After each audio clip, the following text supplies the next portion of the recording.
Let's take a look at 6 celebrities from around the world and test their English. Obviously, these celebrities are already successful and don't need me to give them tips about their English, but we can pretend for a moment that they are my students. What would I say to help them along with their English? I'm going to give them some tips and a score. 0 for not understandable at all, and 5 native English level. To help you remember everything that you learned in today's lesson, I have created a free PDF worksheet with all of the pronunciation tips, vocabulary tips, grammar tips that I am going to give these celebrities so that you can speak even better than them. Amazing. You can click on the link in the description to download the free PDF and never forget what you've learned today. Let's start with famous football or soccer player Cristiano Ronaldo. We're going to watch a quick clip and then we will analyze it together. Let's watch. I miss to play in Spain. We have that battle the last 15 years, which is good. He pushed me and I push him as well. So it's good to be part of history of football. I'm there and of course he's there as well. Thank you, Mr. Ronaldo. So he is understandable, but he does make a few pretty basic grammatical mistakes that we can talk about. The first one is he says, I miss to play in Spain. And what he should have said is, I miss playing in Spain. With the verb miss, we always have an ing verb. I miss playing. I miss sleeping. I miss seeing my family. That's great. Next he says, we have that battle the last 15 years. And instead, to take it up to the best level here, he should have said, we have had that battle for the last 15 years. And this is a common mistake by English learners around the world.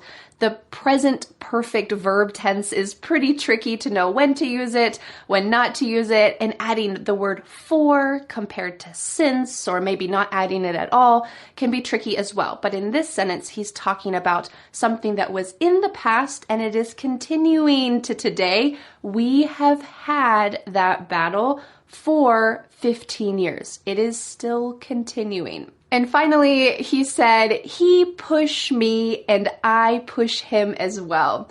He meant to use the past tense here, but he just cut off the ed. Instead, he should have said, he pushed me and I pushed him. Now, this is an advanced way to use the verb to push. He's not talking about physically pushing. He's talking about making someone better and better. A good teacher should push you outside your comfort zone to do something difficult because they know that you'll improve. So he's talking here about improving his skills as a soccer player, but he should have said it in the past tense. He pushed me and I pushed him. So aside from some rough basic grammar, he is still understandable. So we are going to give Cristiano a 2. Next, we're going to watch famous Brazilian supermodel Gisele Bündchen. Let's listen to her speak English and then we'll analyze it. Let's watch. Yeah, and you know what I found? I come from a family of 5. I have 5 sisters, and we used to play volleyball, so it was like a team sport. We all play in the same team, but Tom's family is a little different. His sisters he's the baby, he's got 3 older sisters, and they're pretty hardcore. I mean, when they play, it's like... They really? They go for it. You know that game that dodgeball, is it? When you go and you throw really hard at the person and then they die? They're out of the... I have to say, Gisele has great vocabulary and grammar here. She even uses some really American English expressions like they're hardcore. Hardcore means they're really serious. So she's married to a famous American football player, and as you can imagine, he's very competitive. His family is competitive. So she uses that expression to talk about how they're very serious when they play games. They are hardcore. Also, her pronunciation is quite American. She says the word pretty with a D sound. She doesn't say pretty, even though there's a T. In American English, that T will change to a D sound. This happens all the time in American English. We say water, sweater. Great. This is the same with the word pretty, pretty. And that's how she says it. Excellent. overall, Giselle speaks quickly and understandably, and her English is awesome, so I'm going to give her a 4. Next, we are going to watch the Prime Minister of India, Narendra Modi. He's giving a speech to the people of the world, the people of India as well. We're going to watch a clip from that speech and then analyze it. Let's watch. They are witnessing history in the making.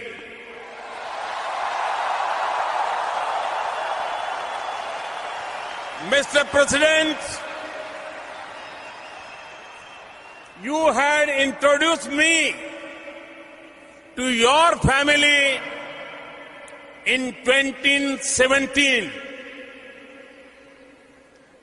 And today, I have the honor to introduce you to my family.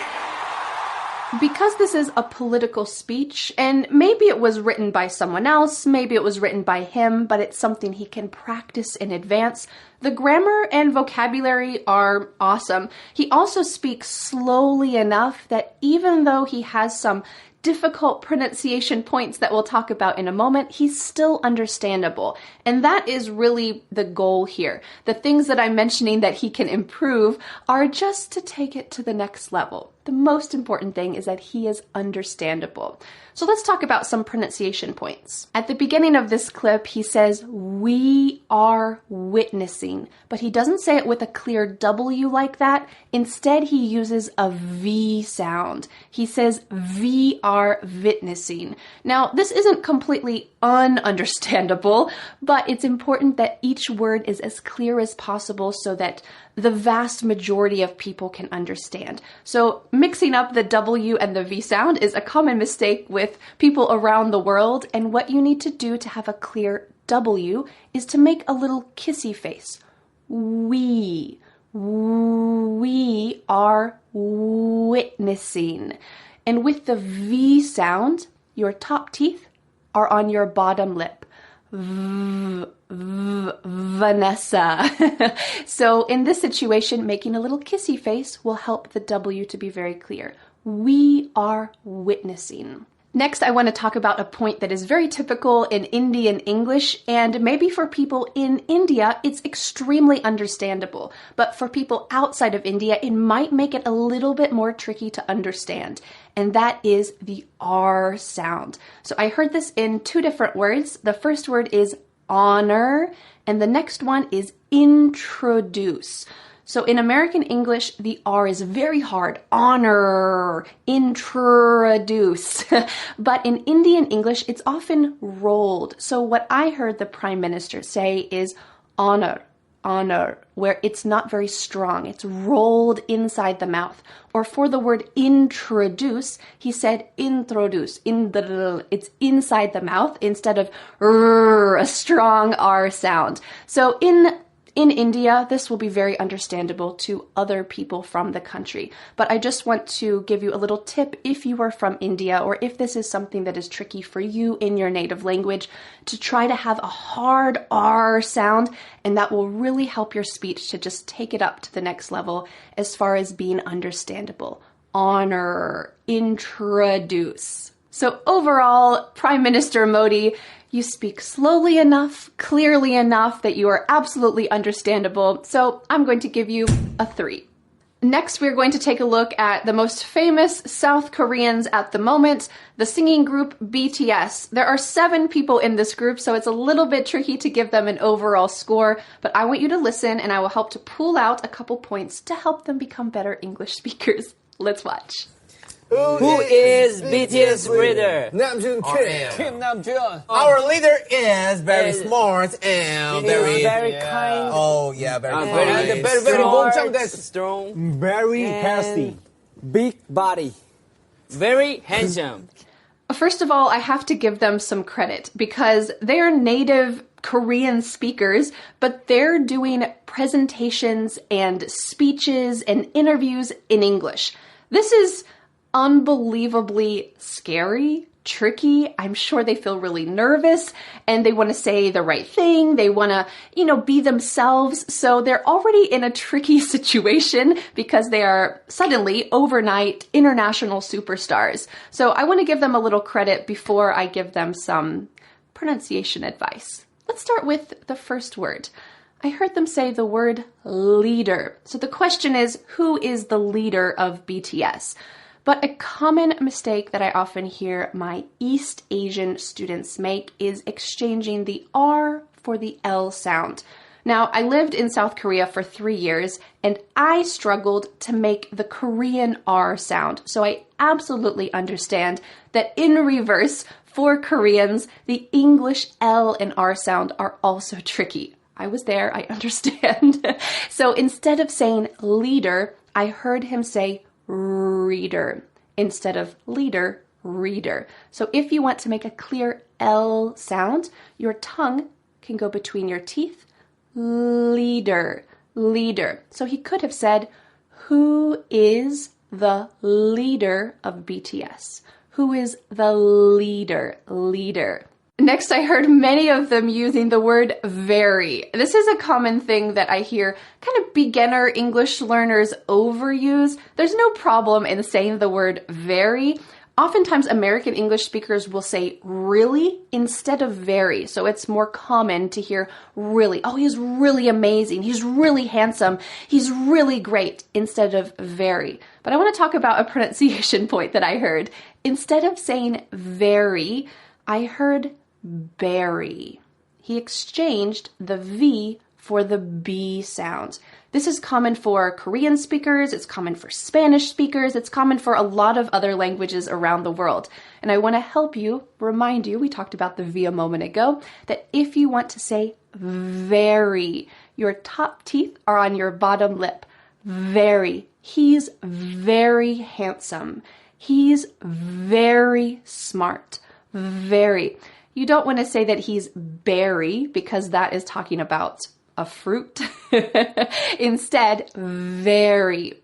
There's one little word, another word that I wanted to mention. I hope I'm not being too harsh. BTS, please forgive me. I'm sure you'll never watch this. But it is the word healthy. Healthy. This combines two tricky points together. We have the L and the TH together. And a common mistake I see with the TH is changing it into an S. So in this clip, he said healthy, healthy, but really it should be healthy. So can you practice that word with me? Make sure that there's an L, healthy. And maybe it's a little bit helpful because your tongue is already out of your mouth for the L sound. Healthy. Make sure there's a stream of air. Healthy. He's very healthy. He's very healthy. Now, I do know that the leader, the guy they're talking about, the guy in the middle here, that he is fluent in English. His English is incredible. And whenever they do interviews in English, he's the one who speaks for the group. Usually he translates. That's not an easy skill. Overall, BTS, I'm going to have to give you a score of 1. Your music is catchy, but can work on English a little bit more. Next, we're going to take a look at famous actress Salma Hayek from Mexico. Let's take a look and then we'll analyze it together. I also learned today that you and your husband like to scare each other. Oh, yeah, and all my children. But it's and your not children. accurate. Oh, yeah. So I have some masters in the family. But, I have to admit, it's good to admit one's flaw. I like to scare them. I love it, the anticipation. I don't like it when they scare me. Overall, Salma's grammar and vocabulary are great. She is understandable. There's a couple pronunciation points that I would like to mention to her if she ever watches this video. The first one is at the very beginning of the clip, we hear her say family. Family. Now, usually in American English, we break this word into just 2 syllables. Family. Family. She used 3 syllables, and that middle syllable is very typical of Spanish speakers. She didn't say family. I-ly with a short I, family. She says family, E. So oftentimes I hear Spanish speakers substitute a short I for a long E. Now, this is usually not a big deal, like the word family or family is understandable either way, but when it comes to some bad words like beach and sheet very clearly and not the bad word instead. I also noticed some emphasis that could be changed slightly. She said the tricky word anticipation. Now, usually we say anticipation, but instead she said anticipation.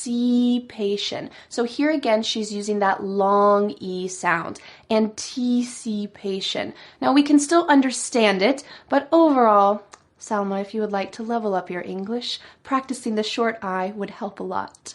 For me, as a native English speaker, I can understand her with no problem, and that's excellent. But I'm curious for you all as English learners, can you understand her clearly? Sometimes when there is tricky pronunciation or emphasis that's a little bit different than we expect, it can be hard to understand when you're learning that language. So let me know in the comments what you think about her pronunciation and can you understand her? Well, I'd like to give her a score of 3. Excellent work. Let's go to our next celebrity, who is Maria Sharapova, the famous Russian tennis player. Let's watch this clip. How does Maria Sharapova spend her time off court? I have a few businesses that I'm a part of and that I invest in. The main one happens to be Sugarpova, a candy company that I launched in 2012. It's been that many years. Everything from gummies to chocolate to truffles, you name it, we make it. I love candy. I feel like it's that little indulgence and a little kid that comes out in me when I have a really great day or I win a tough match and I come home and, there's a mini bar and you're just like, I owe this to myself. So I do it. I open up that mini bar, I get the chocolate, and there it is. Straight to the hips. Okay, wow. She's amazing. Not only is she an amazing tennis player, but her English is flawless. If I just listened to her, I would have no clue that she's not a native English speaker. For real. It's amazing. Let's look at a couple phrases she uses so that you can use them as well. She's talking about a candy company that she owns. I guess she's quite a multi-talented person. She uses the phrase, you name it, we make it. So this is kind of a shorthand way of saying, whatever you can imagine, we can do it.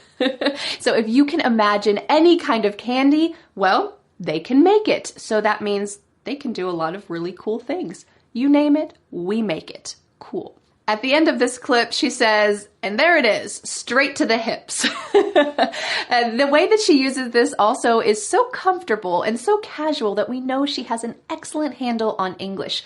When she says, and there it is, straight to the hips, she's talking about eating candy, eating chocolate, and gaining weight in her hips. Now, this is something that makes her, as an elite athlete, very relatable to us as normal people. Because usually when we think about elite athletes, we don't think about candy and chocolate. But she is saying, I'm just like you. I eat candy and I eat chocolate and it goes straight to my hips. It's a very funny thing to say and it really shows that she is completely comfortable speaking English. So congratulations, Maria. You get a 5. Our final celebrity is famous supermodel and businesswoman Heidi Klum from Germany.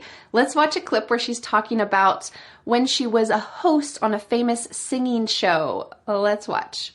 I think I am the same. I would probably say that I'm the most honest. Yeah. I thought he was much harsher, to be honest with you, but he's not really as harsh. We have a lot of fun together, I have to say. He's harsh. And when he gets naughty, then he gets the drinks spilled all over him because I'm not taking it. First of all, Heidi, excellent work on your English. You're extremely understandable and easy to listen to. There's one little pronunciation point that I wanted to mention that will help you sound even more like an American English speaker, and that is when she says the word naughty. Naughty. We mentioned before that often a T will change to a D sound. We heard that earlier with the word pretty. pretty. It's not pretty, it's pretty in American English. And in this conversation, Heidi Klum says naughty, naughty, with a clear T sound. But in American English, we would say naughty, naughty. Oh, my dog is so naughty. He's always taking my socks and chewing on them. He's so naughty. This is an excellent way to level up your pronunciation to sound more like an American. Overall, Heidi, you're doing an excellent job. I would like to give you a score of 4. So there you have it, my ranking of 6 celebrities speaking English. I want to know, do you agree with my ratings? What do you think? Could you understand their English? Who was the trickiest for you to understand? And is there a celebrity from your country that you would like me to review or maybe give a couple tips to? Bye.